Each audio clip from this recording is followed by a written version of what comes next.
Bonjour à tous, aujourd'hui je vais vous parler de la signification, donc de la divergence en physique. Cette capsule vidéo s'adresse donc aux classes préparatoires. L'idée c'est de faire des toutes petites capsules vidéo pour comprendre un peu mieux comment marche donc la physique. Donc on va commencer par expliquer ensemble que la divergence ça concerne un flux volumique. Donc déjà prendre conscience qu'on va s'intéresser à un flux. Donc on va rappeler la définition en coordonnées cartésiennes d'une divergence d'un champ vectoriel vecteur grand A. Donc le champ vectoriel grand A, ça peut être par exemple le vecteur vitesse, ça peut être un champ électrique, ça peut être un champ magnétique, et c'est égal donc à l'opérateur nabla scalaire vecteur, donc champ vectoriel grand A, et c'est égal à d rond ax sur d rond x plus d rond ay sur d rond y plus d rond az sur d rond z. Donc ça, vous devez le savoir parfaitement. Ensuite, on s'intéresse donc à un champ vectoriel AX en X, et lors d'un petit déplacement élémentaire d de x, on aura un vecteur champ vectoriel AX en x plus dx à y de z. Donc l'important, c'est de bien comprendre qu'une divergence d'un champ vectoriel, c'est toujours la limite donc d'un flux élémentaire sur un petit volume élémentaire qu'on appelle ici d taux qui tend vers 0. Donc pour bien comprendre ça, le flux traversant les deux faces en x et x plus dx peut se déterminer en utilisant un petit développement de Taylor. On obtient le flux élémentaire. Donc si je l'appelle d de phi 1, on a ax en x plus dx, y, z, d de y, dz, moins ax, x, y, z, d de y sur dz. En faisant le développement de Taylor, on obtient d rond ax sur d rond x, d de x, d de y, d de z. Donc on retrouve ici le petit volume élémentaire qu'on pourrait appeler d taux aussi. On peut faire exactement la même chose sur l'axe y et sur l'axe z, et de telle sorte qu'on aura alors d de phi 2 c'est égal à d rond ay sur d rond y, et de la même manière d taux, et ensuite d de phi 3 c'est d rond ay z sur dz d taux. On voit bien qu'en réalité, si on somme l'ensemble de ces flux élémentaires, on retrouve le divergence de A. C'est ça qui est intéressant, c'est qu'on constate qu'en additionnant les trois contributions des flux, on obtient un flux total d'un champ de vecteurs ici. C'est un flux algébrique sortant que l'on peut réécrire sous la forme d rond ax sur d rond x plus d rond y sur d rond y plus d rond az sur d rond z. Donc c'est bien un flux volumique. On va s'appuyer sur trois exemples. Le premier exemple, c'est un champ de vitesse de la forme v égale à ax fois ux. Donc on voit qu'il y a un accroissement de la vitesse suivant x. Et donc, on pourrait le dessiner de cette manière. Donc là, on a dessiné les vecteurs vitesse, de telle sorte que plus on s'éloigne vers x, plus le vecteur vitesse croît.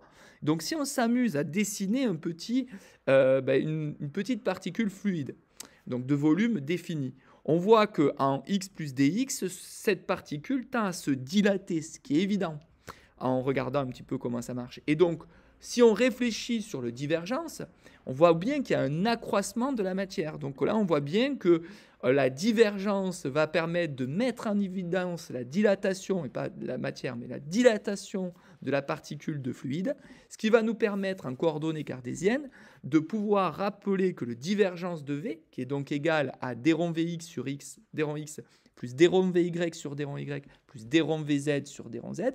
Ici, attention, V n'est uniquement suivant x, donc ce terme-là existe, mais les deux autres sont nuls. On voit que si je remplace Vx par Ax, la dérivée de Ax par rapport à x, ça nous donnera bien A, et c'est positif. Donc on voit bien qu'il y a une dilatation de la particule de fluide. Donc ça montre que le divergence permet donc de bien comprendre la notion du flux et aussi du flux volumique. Il y a bien une dilatation de la particule. On va maintenant évoquer ensemble un exemple numéro 2. Cet exemple numéro 2 a besoin des coordonnées cylindriques. Cette formule vous sera rappelée. Celle-ci, donc, vous n'avez pas à la connaître. Elle vous sera donnée dans les fascicules. On va parler donc dans l'exemple 2 du champ de vitesse de la forme. Donc c'est finalement un vecteur vitesse tourbillonnaire. Ça tourne autour d'un axe ici Z. Et d'où l'utilisation du coordonné cylindrique. On voit bien que la divergence va permettre de mettre en évidence cette fois qu'il n'y a pas de dilatation de la particule de fluide, puisque en un R donné, la petite particule de fluide que j'ai définie ici en orange va tout simplement tourner, mais sans dilatation cette fois, puisque en R fixe, ça ne se dilate pas. Si on devait le vérifier, on appliquerait donc le divergence au champ vectoriel ici de vitesse. On voit bien qu'évidemment, la vitesse ne dépend que de uθ cette fois. Donc, il se trouve ici, les deux termes ici sont bien nuls. On remplace dans l'expression et on remarque évidemment que comme taux sur 2πr ne dépend pas de θ, ça sera égal à 0. Donc, on voit bien qu'il n'y a pas de dilatation, pas d'accroissement de la particule de fluide, ni de décroissance. On va parler de l'exemple numéro 3, c'est le champ de vitesse, cette fois presque de la même force, sauf que cette fois, il y a un accroissement suivant y de la vitesse. Donc la vitesse, cette fois, croît suivant y de telle manière que si on s'intéresse à une petite particule de fluide, alors là, malheureusement, il y a des cas un tout petit peu plus délicats qui, si on l'étudiait comme ça, on aurait envie de dire, ben, il y a peut-être dilatation. Alors, quand on dit accroissement plutôt de la matière, hein, donc c'est pour ça que la dilatation permet de comprendre qu'évidemment, dans notre cas précédent, la dilatation, ça voulait dire accroissement.